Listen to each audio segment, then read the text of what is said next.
নমস্কার বন্ধুরা, শুভ সকাল। আজকে সকাল সকাল ঘুম থেকে উঠে সব কাজকর্ম সব শেষ।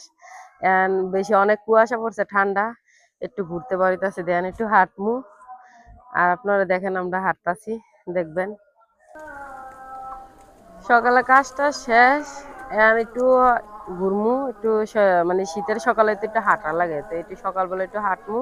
হাঁটার পরে আইসা সকালে নাস্তা খামু, নাস্তার পরে আবার রান্না বান্না করবো। দেখতে থাকেন আমরা কি করি সারাদিনে আপনারা। এখন হাঁটমু একটু, গ্রামের দেখেন। মানুষের কাম আর কাজ। গ্রামের মানুষের কাজ দেন, গ্রামের মানুষ কিন্তু ভোর মানে সকালে উঠতে দেন অনেক কুয়াশা, তারপর আমরা ঘুমের থেকে উঠতে কিন্তু কাজই শেষ। আর আমরা শহরে কিন্তু এখনো ঘুমের থেকে উঠে না, আমরা কিন্তু উঠে গেছি।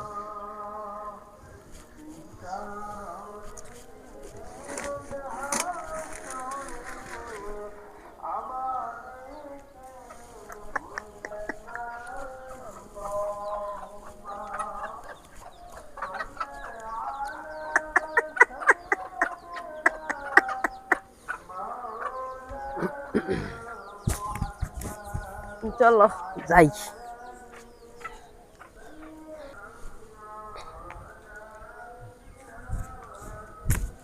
আমি কিন্তু প্রতিদিন সকালে হাঁটি, গরম শীত সবসময় হাঁটি।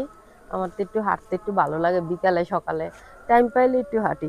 তো সকাল সকাল আজকে আপনার দাদারে নিয়ে আবার বার হইলাম। আর আপনার দাদা তো অনেকদিন বিদেশ থেকে পাই না কাছে, তাই আমি একটু পাইছি, একটু ঘোরাঘোরা করি। আর আপনারা কে কে সকালে হাঁটেন বললেন কমেন্টসে। আর হাঁটা কিন্তু ভালো, শরীরে লেগে ভালো হাঁটা। তাই আমি একটু হাঁটি, কুয়াশার মধ্যে তো হাঁটতে আরো ভালো লাগে আমার থেকে।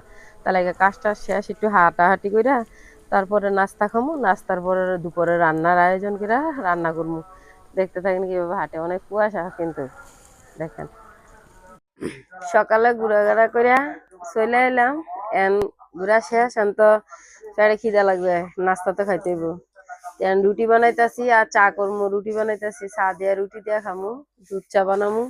সকালের নাস্তা। রুটি বানাইতেছি, হাঁটাহাঁটি শেষ। আর এখনো কুয়াশা কিন্তু কাটেনি, আজকে 8:30 বাজে গেছে, কুয়াশা কাটেনি। মনে হয় আবহাওয়া মনে হয় তেমন ভালো না, আজকে বেশি ঠান্ডা পড়ছে, কুয়াশাও বেশি। কার কোন এলাকাত কিরকম ঠান্ডা আর কুয়াশা পড়ছে অবশ্যই বলবেন। আমাদের এলাকায় কিন্তু খুব কুয়াশা পড়ছে আর ঠান্ডাও পড়ছে। আর ঠান্ডার মধ্যে কিন্তু খাওয়া দাওয়া করতে খুব ভালো লাগে, শীতের মধ্যে গরম গরম খাওয়া দাওয়া অনেক স্বাদ লাগে। তো সকাল সকাল রুটি আর চা খামু, হাঁটাহাঁটি করে এসে অনেকটু খামু। নাস্তা হয়ে গেছে? হ্যাঁ, এই যে কফি, সকালে আজকে কফি আর রুটি নাস্তা।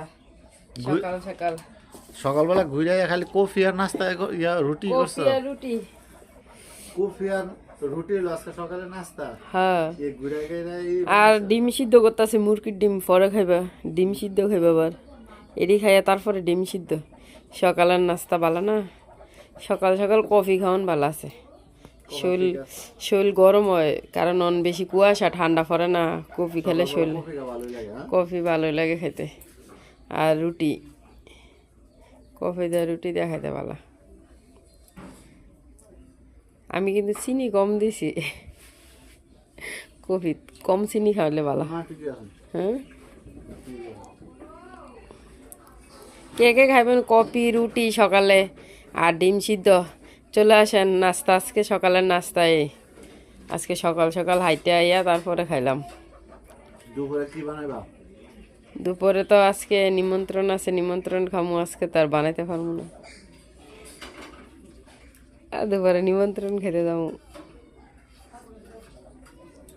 রান্না বান্না নাই দুপুরে আজকে দুপুরে যদি মানুষের নিমন্ত্রণ দাওয়াত খা, তাহলে কি মানুষের রান্না করে? মানুষ তো রান্নাই করে না, কিন্তু আজকে তো রান্না করবো না, আছে অনেক কিছু রান্না করবো। নাস্তা করলে তো চা কফি। সবার লাস্টে আমি খাইতেছি কফি আর রুটি। দুপুরে কি রান্না করবা? দুপুরে কি রান্না করতাম, তুমি কো কি রান্না করবো? মাংস আছে ফ্রিজে, মাছ আছে।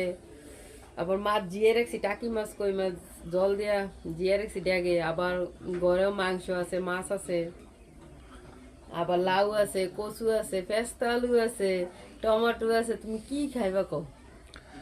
অনেক কিছু আছে। একটা রান্না করলো, শীতের দিন তো লাউটা রান্না করলো। লাউ মাছ কি মাছ আছে? চিংড়ি মাছ আছে নি? চিংড়ি মাছও আছে। তো চিংড়ি মাছ দিয়ে লাউ চিংড়ি রান্না চিংড়ি করলাম। মাছ আছে, কারকাও আছে। কারকা খাইছো? কাঁকড়া, আমরা দেশি কাঁকড়া নাকি? হ্যাঁ। কাঁকড়া রান্না, কাঁকড়া ভাজি করো আর চিংড়ি মাছ দিয়ে লাউ রান্না করলো, সবচেয়ে ভালো হইব চিংড়ি মাছ দিয়ে লাউ, লাউ চিংড়ি, ঠিক আছে না? লাউ চিংড়ি মারে জিজ্ঞাসা করো না, মা খাইব না, মা খায়নি লাউ দিয়া চিংড়ি মাছ দিয়া, খাইব। মাংস টাংস না খায় না। হুম। আচ্ছা তাহলে এটি ফাঁক আমাদের করলো। তো মুরব্বী মানুষ পেঁয়াজ রসুন মাছ মাংস তেমন পছন্দ না, খায় না, আমরা খাই তারপরও। হুম। এই যে লাউ দেখছেন, এই কত বড় একটা লাউ কচি আছে লাউটা, আপনার দাদা বাজার থেকে নিয়ে আইছে লাউটা। তো লাউ আর চিংড়ি মাছ আছে, চিংড়ি মাছ দিয়ে লাউ রান্না করবো, আর চিংড়ি মাছ দিয়ে তো লাউ অনেক স্বাদ লাগে, খাইতে ভালোও লাগে, আর শীতের দিনে সবজি তো আরো স্বাদ। তো আজকে রান্না করবো লাউ দিয়া চিংড়ি দিয়া, কে কে খাইবেন চলে আসেন, আর সাথে ধনিয়া পাতাও দেবো, ধনিয়া পাতা দিলে লাউ তরকারি সেই স্বাদ হয়। শীতের সময় তো এমনি তো লাউ সবজি খুব ভালো লাগে, হুম। সবজির লেগে সারা এই শীতের সময়। লাউ কে কে পছন্দ করেন অবশ্যই বলবেন, স্বাদের লাউ।